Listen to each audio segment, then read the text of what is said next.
Well, hello once again, my friends, my fellow history lovers, my fellow Star Trek fans, and my fellow lovers of everything interesting. Happy New Year, and I'd like to welcome you to another video, and this is going to be about Star Trek.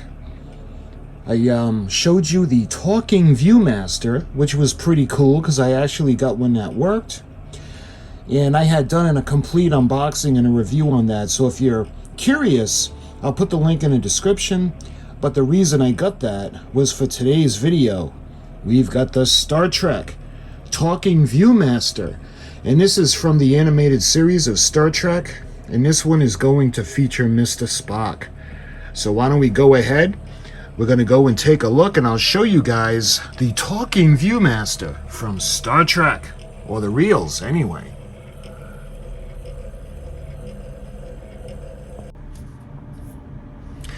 Okay, I present to you Star Trek Mr. Spock's Time Trek. This is the GAF Talking Viewmaster Reels. 3 Viewmaster reels with sound to use for the GAF Talking Viewmaster. Incidentally, that's what this is. And we did a complete unboxing, and I showed you how to set it up and gave you a demonstration. I'll put the link in the description if you want to check it out, but this is what it looks like. You can see the sound bar and where the light is going to be coming in, and this is where we're going to put the disc. So let's check this out. This looks like it's from Star Trek the Animated Series, and I think that was in the 1970s that had come out. You can see the Viewmaster reel icon and a lovely picture of the USS Enterprise. NCC 1701. This is the 21 Talking Viewmaster pictures. Look, full color 3D realism. Listen, hear what each scene is all about. Laugh and learn an exciting new combination of 3D sight and sound, and that's for all of the Viewmaster Trek reel sets. I've got a couple of others that I'll be showing you guys at some point. It's like the geography and history type of things, but I really lit up when I saw this, the Star Trek one. You can see on the bottom, it looks like, I think that's Dr. McCoy, Captain Kirk. I'm not quite sure who that is. I don't think it's Mr. Scott. You can remember, you can see this one, and of course this is where Mr. Spock was a child, and that was his bear, the Sallet, I believe, was his pet bear, and you can see the dragon. So that's what's on the front. So I'm gonna hurry to see this because I've never had these as a kid. I have had the Star Trek ones, like the ones that I showed you. They had the Exeter, and I had that as a kid. I didn't have the Talking Viewmaster stuff. My friend did, but I didn't. And at the time, I didn't know they made Star Trek Talking Viewmasters until I seen it coming up for auction. So that's the front of the package. Looking at the back, you can see the different Viewmasters. Now these look a little bit newer than the one that I showed you. You can see the top is the GAF Talking Viewmaster stereo viewers, entertaining, educational, and easy to use. GAF Talking Viewmaster stereo viewer. Enjoy the stereo reels in a packet with this beautiful newly colored stereo viewer. Adds an exciting dimension to sound and beauty. Full color 3D pictures makes educational scenes more meaningful. Cartoon scenes more fun. Operates on 2C batteries. And even this one looks a little bit newer than this one.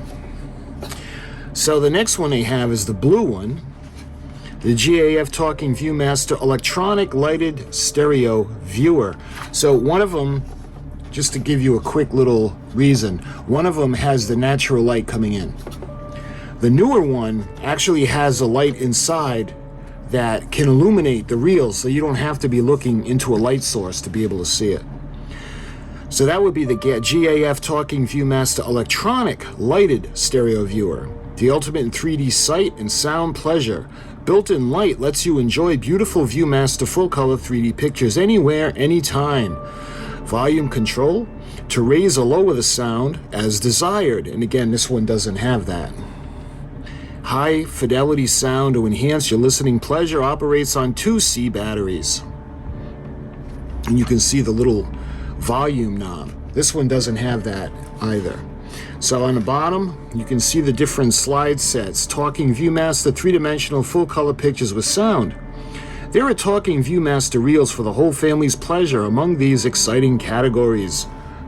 We've got Disney Fun, cartoon favorites, Bugs Bunny, Peanuts, Flintstones, Popeye, Casper, Superman, and dozens more. Then we have the travel ones with the landmarks. And they have the science and the arts, the anatomy plus wild animals, wonders of the deep. And then they have the television shows, Flipper, Lassie, the Brady Bunch, etc. And that's, of course, Lassie. So looking at the top, this would be set number AVB 555. And this is the Star Trek. And let's see, on the bottom, we have GAF, Consumer Photo Division. Let's see, that's looks like 1973 GAF Corporation.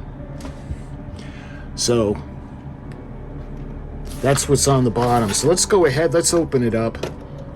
It's essentially what this is it's a sleeve. So you just kind of pull a tray out of the sleeve. It's a plastic tray, and that's everything. It's just kind of keeps everything in place. So when we take the tray out, you can see we have 3 reels. Reel number 1, that would be Mr. Spock's Time Trek. Reel number 2, and reel number 3. And then it's got a booklet that we're going to check out first before we check out the reels. So this is Mr. Spock's Time Trek. We fixed the light. So we got the absolutely beautiful illustration of the USS Enterprise on the cover. And what I'm going to do is we're going to go through this, and I'm going to read this, and then we're going to see some pictures on the reels. To explore strange new worlds, to seek out new civilizations, to boldly go where no one has gone before. Mission of the first Starfleet. Excerpt from the log of Captain James T. Kirk. Time travel, exploring the past in person. What an intriguing way to research history. Yet there is always the danger that researcher may innocently set in motion a chain of past events that can drastically alter the present. Starship USS Enterprise has discovered the one spot in a galaxy where time travel is a possibility. The Time Vortex Planet. At a certain point in this planet's surface, all space-time force fields of the galaxy come into focus. This point, a crossroads of space and time, a natural stone arch with a round opening known as the Guardian. The Guardian has an intelligence of its own. It can program itself to admit visitors and explore any requested time in the past, anywhere in the galaxy, an immediate demand, or can protect images of past events or project images of past events for viewing. We are now orbiting Time Vortex Planet, our mission to assign the investigation of Federation history. Of course, they're referring to the Guardian of Forever. We see that in Star Trek, the original series. The Guardian of Forever is what Dr. McCoy, when he injected himself with the colchicine, he had gotten temporarily crazy. He had ran through the opening of the Guardian Forever, and he ended up changing time. And as a result, Starfleet, the Enterprise, was gone. Earth as they knew it was changed. So this is the log talking about the Guardian of Forever. So now we go into the reels. On the bottom, you can see picture 1, and I'm going to put the pictures up as we go. Captain James Kirk with First Officer Mr. Spock and Erickson. was in the time vortex researching the early history of the Orion sector. Meanwhile, 3 other crew members were scanning the recent history of Vulcan, Mr. Spock's native planet. As projected by the Guardian for viewing, they were Dr. McCoy and 2 historians, Gray, an Earthwoman, and Alik, on a bird-like being.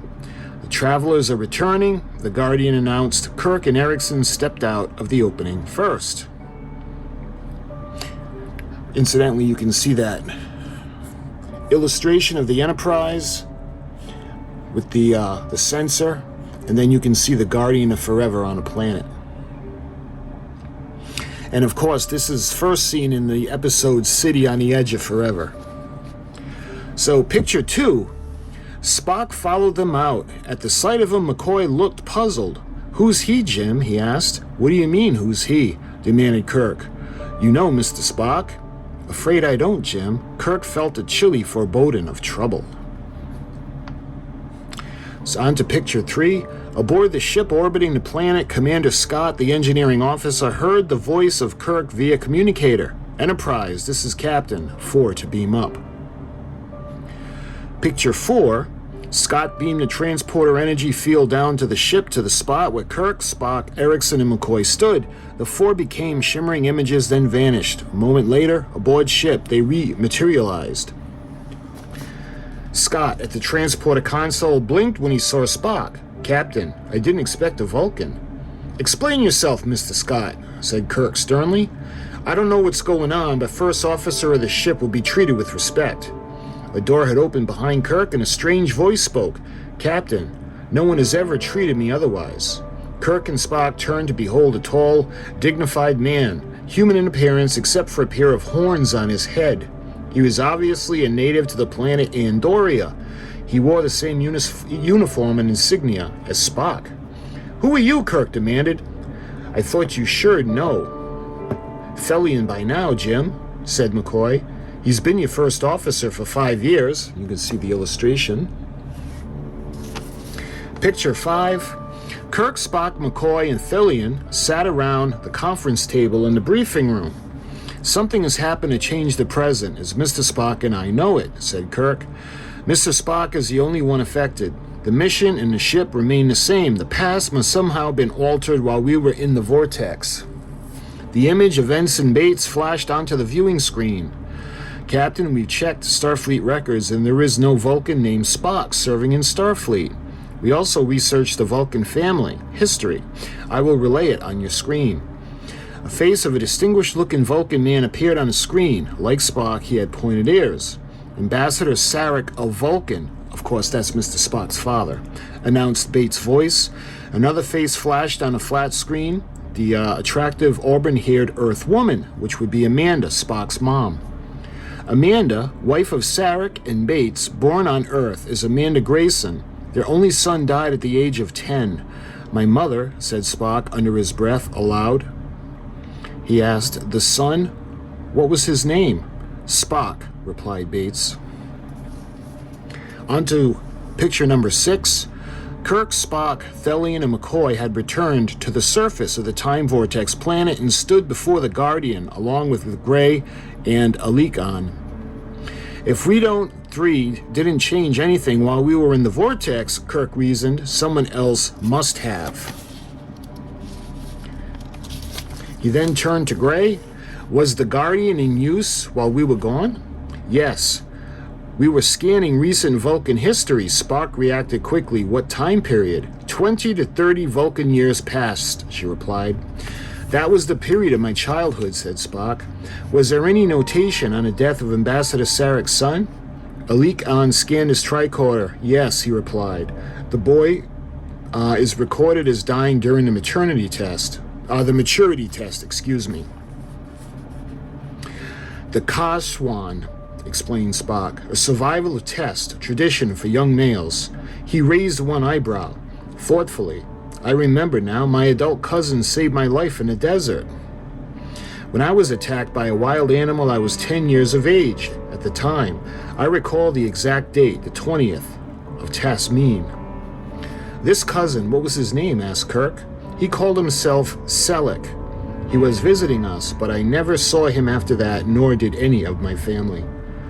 Spock, did Selleck look like you do now? Spock nodded. I believe so, Captain, and I know what you were thinking. It was I who saved myself the other time. Kirk continued, but this time you were in Orion's past with us, while the historians you were having the Guardian replay Vulcan's history. Your adult self couldn't be present to save your own life as a child, so you died at the age of 10. He turned to the vortex opening. Guardian, he asked, is it possible for Spock to return to Vulcan and repair the timeline, where all will be as was before? Yes, came the Guardian's voice, if no other major factor is changed. I want to show you the illustration. Spock lifted his hand to the Vulcan salute to Kirk and the Thelian. He walked to the vortex entrance. I wish to visit the planet Vulcan 30 years past, the 19th day of Tesmine, near the city of Shaikar. Blurred images of a hot, dry plain flickered in the opening. The time and place were ready to receive you. Spock ran and jumped into the Guardian. On to the last picture of the reel. The Vulcan landscape of his childhood surrounded Spock, a brown, hilly desert beneath a yellow sky. On the horizon hung a huge spherical object, Vulcan's twin planet. Below him, in the valley, rose the spires of the city of Shaikar. It was a scene of wild, rugged beauty. Spock squared his shoulders and began walking downhill toward the city. And that's everything that's on reel number 1. So now we're going to move on to reel number 2 now. And the first photo, picture 1, emotion tugged at Spock's heart as he approached his childhood home, but he quickly suppressed it. As he neared the front door, he heard boys' voices in the street. "Earther!" shouted one boy. "You could never be a true Vulcan. Spock, your father married a human." Spock recognized the boy who faced his tormentors. It was himself at the age of 10. And this shows you the illustration. Beautiful illustration. Okay, now we're on to picture 2 of the second reel. Angrily, young Spock rushed up to the boy who had spoken, seized the lad's neck in his hands, and attempted a Vulcan neck pinch. But another boy tripped young Spock, who fell headlong. "You haven't even mastered a simple Vulcan neck pinch," he taunted. "Earther!" On to picture 3 now. My apologies, visitor. I regret that you saw that display of emotion on the part of my son. Spock's father, Ambassador Sarek, was walking up to greet him. Spock raised his hand in a Vulcan salute. In the family, all is silence. No more will be said of it. My name is Salik, a distant cousin. I am journeying to the family shrine. Please honor us by staying with us a while, invited his father. Excuse me, I must speak to my son, Spock. Yes, father, the boy came, hanging his head. Spock, being Vulcan means following disciplines that are difficult and demanding. You constantly show your emotions. My son, the time has come you must decide whether to follow Vulcan or human philosophy. Yes, father. Soon it will be time for you to undergo your test of adulthood in the desert. The Kaswan, the ordeal to survive for 10 days without food, water, or a weapon. I do not expect you to fail. Not if your heart and spirit are truly Vulcan. On to picture number 4.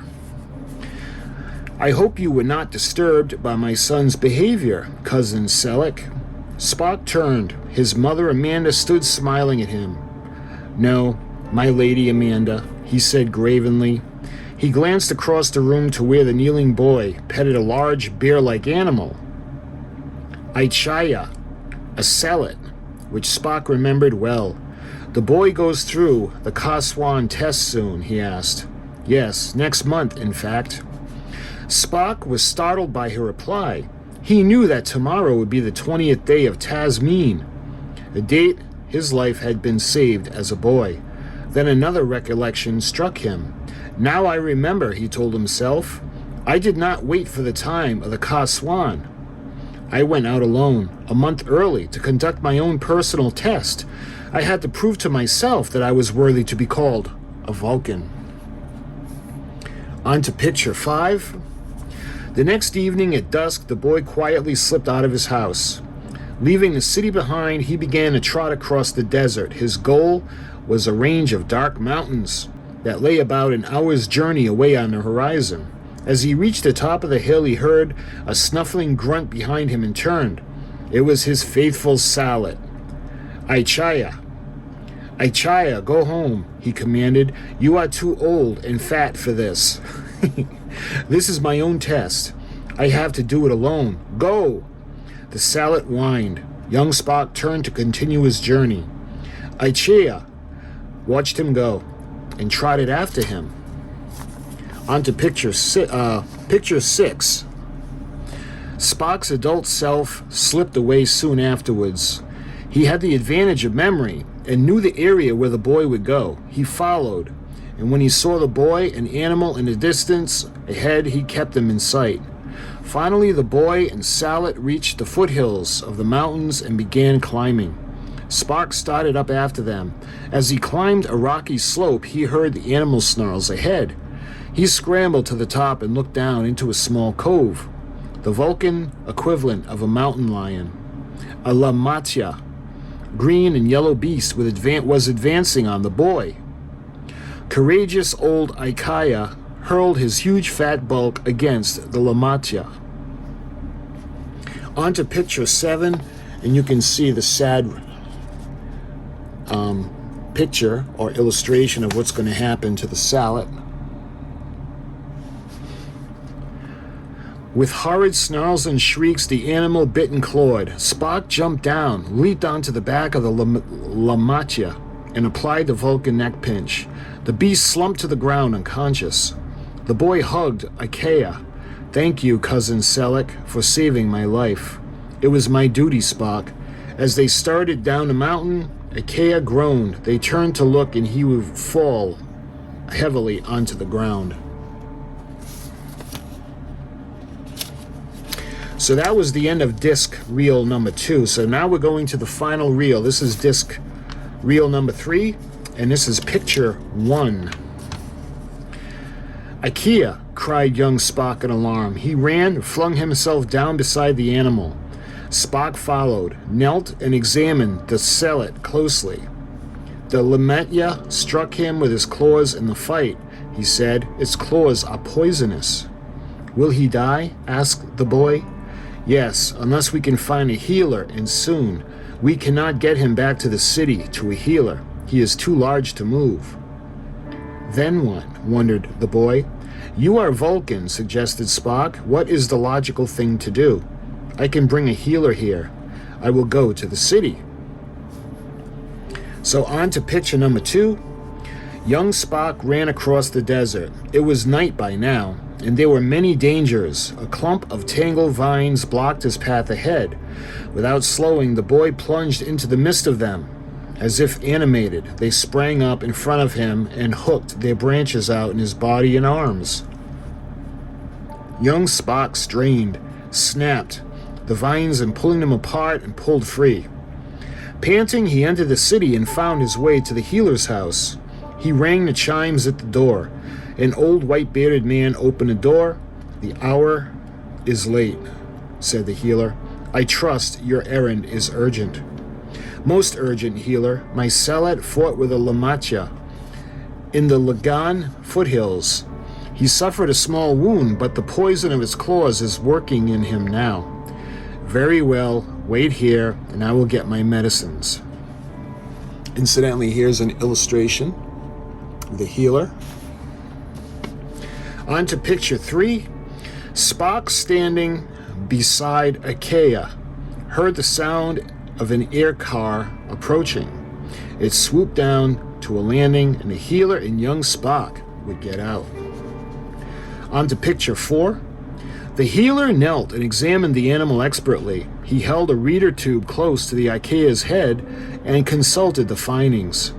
He looked at the boy. Spock, it has been too long. No known antidote will save his life. Young Spock hung his head. Is there nothing you can do? I can prolong life, but he will be in pain, or I can let him die peacefully. I will need your decision. He is your pet. A Vulcan will face the loss of a pet without tears, Spock reminded the boy. Young Spock turned his back on them all, walked away a few paces, his head bowed, and then turned and faced them. Release him, he directed. It is fitting he dies with peace and dignity. On to picture number 5. Young Spock and his adult cousin returned home to find Sarek and Amanda concerned about their son's absence. The boy had left without permission. He faced his parents. I regret having troubled you in any way, but it was necessary, he stated. There was a decision to be made. A direction for my life had to be chosen. He paused. I chose Vulcan. It is good then, said Sarek. You have comported yourself with honor. We will see that Ikea is brought home from the mountains. Thank you, Father. If you will excuse me now, I have some business to conduct with schoolmates. A demonstration of the Vulcan neck pinch. Our cousin taught me. I too must make my farewells, said the adult Spock. Your hospitality has been most kind, but I must journey on. You saved my son's life, Selleck, said Sarek. There is no way I can fully repay you for that. My home is yours if you pass this way again. Spock studied his parents. The Earth in him wanted to cry out to his mother. Do you know me? The Vulcan in him wanted to say to his father. Sarek, a Vulcan, look at me. I am the man your son will someday become. You have no need to be displeased or ashamed. You have taught me well. He held up his hand in a Vulcan salute. Thank you, but I think I shall not pass this way again. Peace and long life. Both returned the salute, and Sarek said, live long and prosper, cousin. You can see the next illustration. So this is picture 6. Kirk stood facing the Guardian at the entrance of the time vortex. The Guardian spoke. The traveler is returning. Spock stepped out. I sent the others up to the ship, said Kirk, smiling a welcome. What happened? One small thing must change this time, replied Spock. He bowed his head. A pet died. A pet died? Well, that wouldn't mean much in the course of time. It might to some. Kirk looked at Spock thoughtfully, decided not to ask questions, and spoke into his communicator. Enterprise, this is the captain. 2 to beam up. On to picture 7, the last picture and the last reel. Would the crew recognize Spock this time? Dr. McCoy and Scott were at the console of the transporter as Kirk and Spock materialized on board the ship. Well, well, well, McCoy greeted him dryly. So you two finally get back from your vacation. Kirk looked at Spock with a smile. Spock's face registered no emotion, except that one eyebrow went up. While you've been running all over Orion's creation, continued McCoy, I've been running the annual crew physical. You're the last ones. Welcome aboard, Spock, Kirk said softly. Never mind that chit-chat, demanded McCoy. I've got my medical scanners all set up for a Vulcan. I have to recalibrate every time I run a physical on you, Mr. Spock. Dr. McCoy, you do not know your good fortune, replied Spock. If the times were different, you would have to recalibrate for an Andorian. What's that supposed to mean? If that was supposed to be a joke, I have to remind you that Vulcans don't tell jokes. Spock turned to exit. Times change, Doctor, he said over his shoulder. Times change. And that was the third reel, the last picture. On the bottom, you can see and enjoy other stereo pictures of Star Trek, Packet Number 1, Lost in Space, Exploring the Universe, City Beneath the Sea, Lyndon B. Johnson Space Center, U.S. spacecraft. U.S. spaceport, excuse me. As for the complete list of over 500 picture objects, GAF Viewmaster Stereo Picture Corporation. So this is everything that's in the book. So that all being said now, let me take out reel number 1. So what I'm going to do now is we're going to go ahead, we're going to put this into the Viewmaster. And what we do is we put it with the V as close as possible. That way there, you can see. And let's see if we can actually show you.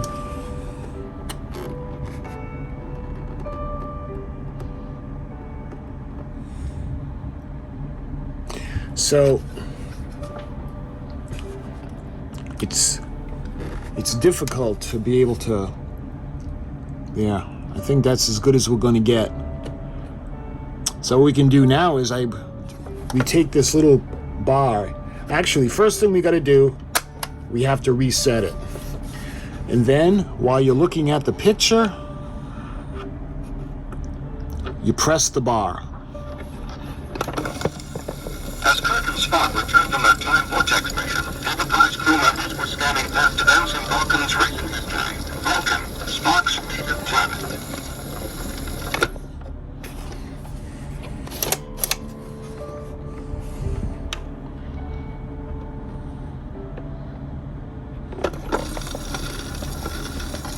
Procedure.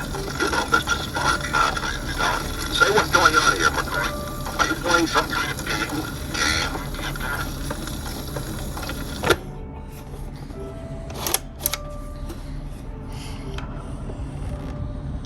Oh, I love that. There's the Enterprise. Kirk, aware that something is very wrong, signals the Enterprise to beam a transporter energy beam. Kirk to Enterprise. Enterprise, or to be up. Right, sir.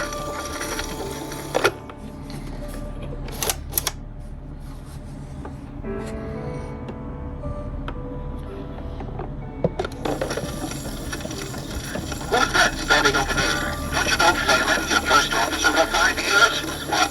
The past was somehow altered while we were in the time vortex.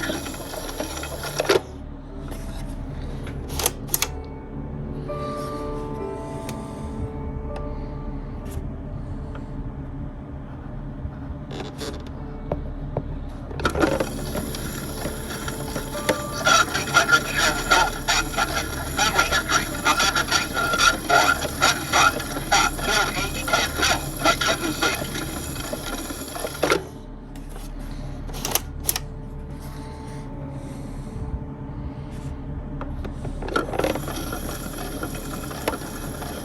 Spot, a timeline was broken when the Enterprise stormed Vulcan's history. Your adult self is with us in Orion's past. I should even say your child self. And the last one in the reel.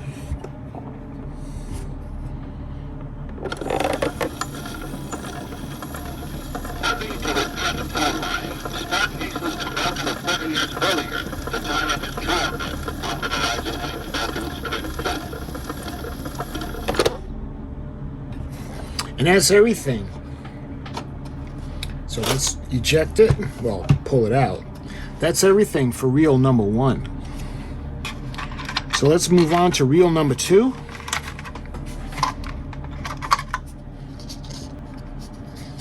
So we're going to put in reel number 2. We do the same thing, and we'll put the V up facing 12 o'clock, and we rotate it, and that brings it to the first slide. So let's take a look. And we have to reset every time we put the disc in. As Spock approaches his childhood home, he sees the boy being tormented. It's himself at age 10. Your father knows a human. You're not a true Vulcan. That's not true.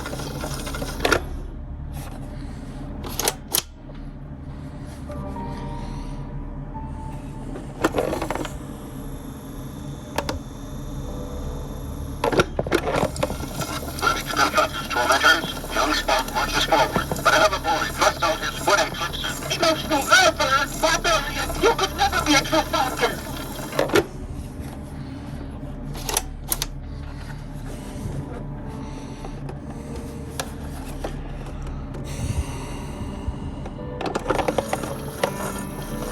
Sarek, young Spock's father, expresses disappointment in his son's behavior, reminding him that he will soon face the Vulcan test of manhood, the grueling ordeal of desert survival.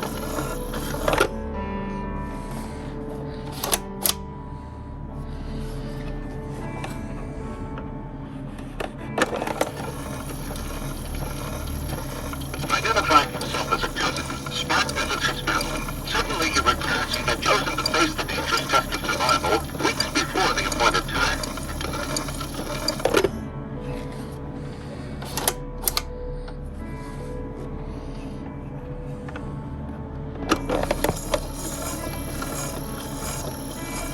As young Spock begins his treacherous ordeal, his big friend Betrayal refuses to leave his side.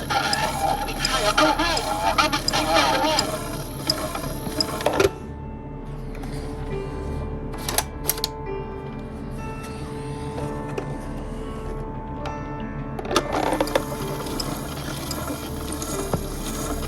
Spock and also closely follows the boy, knowing full well what's in store. The legacy child hails his back at the fold.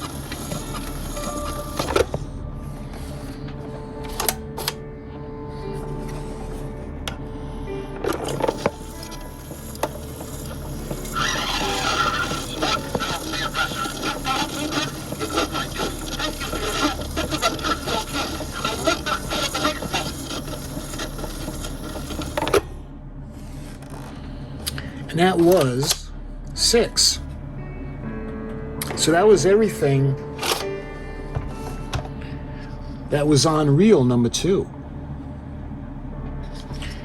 All right, let's check out reel number 3 now.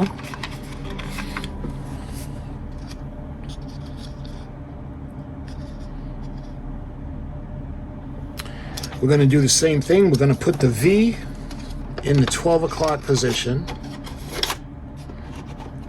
Push it down.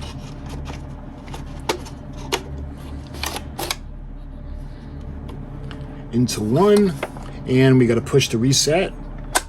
There. Now it's ready to go. So let's take a look at the final reel.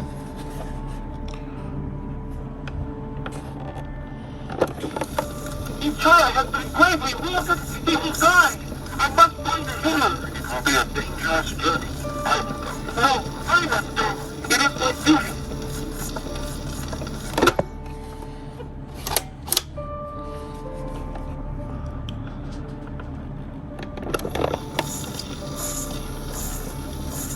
As young Spock raced across the desert, tender lines threatened to enter.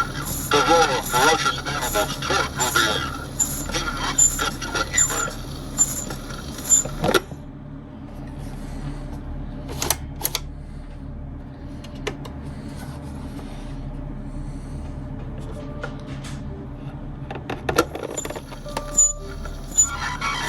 The sound of the desert fire and the healer's car swoops down to a landing. Young Spock had been put to the test and was indeed ready for Vulcan manhood.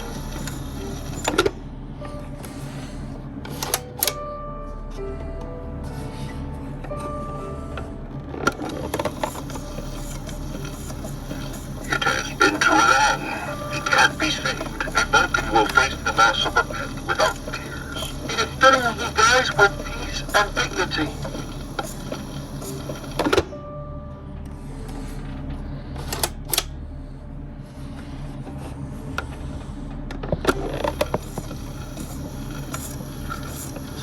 Young Spock's parents listen as their son explains his abrupt disappearance into the desert. Spock, assured that all is well, bids farewell with a salute of peace and long life.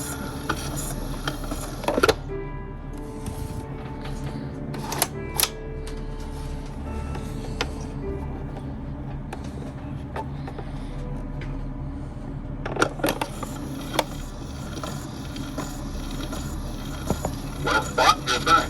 What happened? One small thing was changed this time. A pet died. That doesn't mean much in the course of time. It not to some.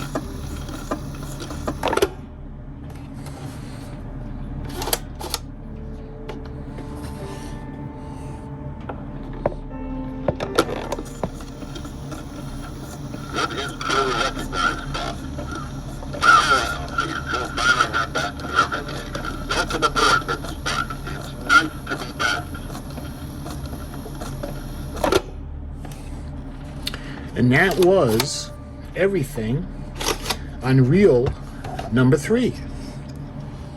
So let me fix the light so there's no glare. So those were the reels. And this was the Star Trek Mr. Spock's Time Trek Talking Viewmaster. I don't know if this is issue number 1. If there are any other Star Trek Talking Viewmaster sets, I'm definitely going to look into it because I'd like to show you more of them if they do have them. If they do exist, I'd love to show them to you. So my friends, I hope you enjoyed this little video. And if you were curious about the Star Trek Talking Viewmaster reels, I hope this satisfied your curiosity. I hope you enjoyed the video. And until my next Star Trek video, or my next video with the Viewmaster or the Talking Viewmaster, thank you for watching, and I'll talk to you soon.